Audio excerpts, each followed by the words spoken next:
Good day mga viewers. May unbox tayo na item. In-order natin sa Lazada. 5 pieces na Panasonic CR2032 para sa battery ng remote control sa ating ADV160. Good day guys. Ating papalitan ang battery ng ating remote control sa ating ADV160. Sa makita natin mamaya, yung key indicator niya ay mag-flash ng 5 times kapag ating i-on. Ating i-on ang ating motor. 1, 2, 3, 4, 5. Ayan ang indicator niya na kailangan na talaga nating papalitan. Ang battery nito ay 2 years in 3 months. So, solid. Pero kailangan na rin nating palitan yan. Off muna natin ang high. Kapag ating i-on ang ating motor, nagbi-blink siya ng 5 times. Sinyalis na talagang ating papalitan na ang ating battery.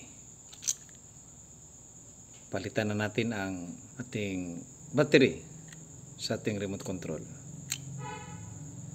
Ito na battery guys ang ating gagamitin. Panasonic CR2032 lithium 3 volts. Made in Indonesia. Meron rin siyang expiration date December 2034. Ating buksan. Ito ang battery na ating ipapalit sa una. Ayan ang ating remote control. Sa pagtanggal nito ay gagamit lang tayo ng 5 piso.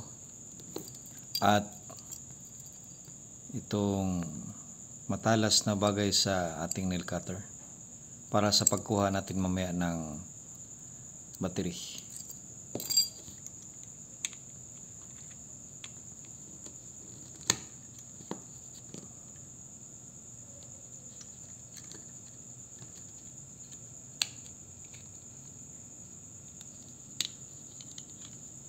Atin ang nabuksan.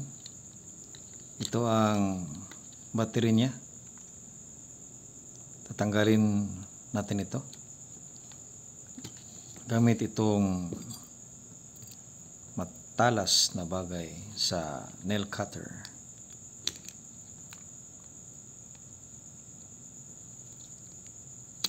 Yun. Ito ang negative at sa kabila ang positive. Ito pala ang battery niya. CR2032 Murata 3 volts lithium battery made in Indonesia. Ang ipapalit natin ay Panasonic brand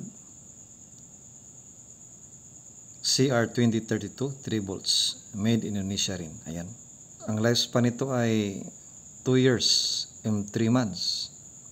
Possible siguro kaya pa nitong almost 3 years or remaining months pa. Pero papalitan na natin dahil yung key indicator niya ay nagpapahiwatig na kailangan ng palitan.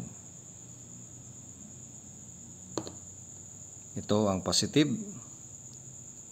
Dito natin ilagay.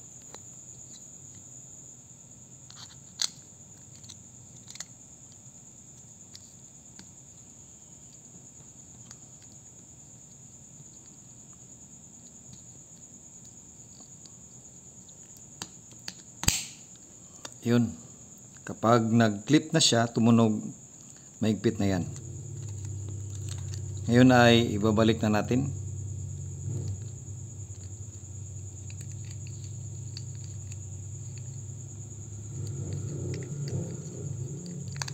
Push lang.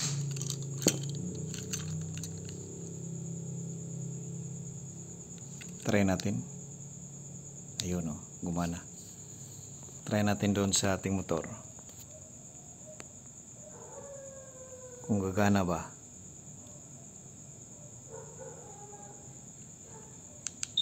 Ayun. Gumana nga. ating lalapitan kung meron pa ba yung 5 flashing ng key indicator niya. Ito ang remote. Ayun, gumana yung kaniyang alarm. Tingnan natin kung meron pa yung flashing lights ng key indicator niya nang pinalitan natin ang battery.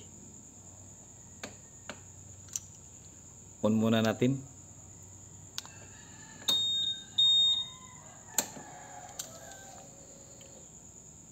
Ayun, nawala na yung flashing lights ng key indicator.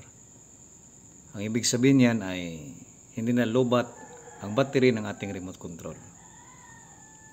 Ayan po ang pagpalit ng battery sa ating remote control.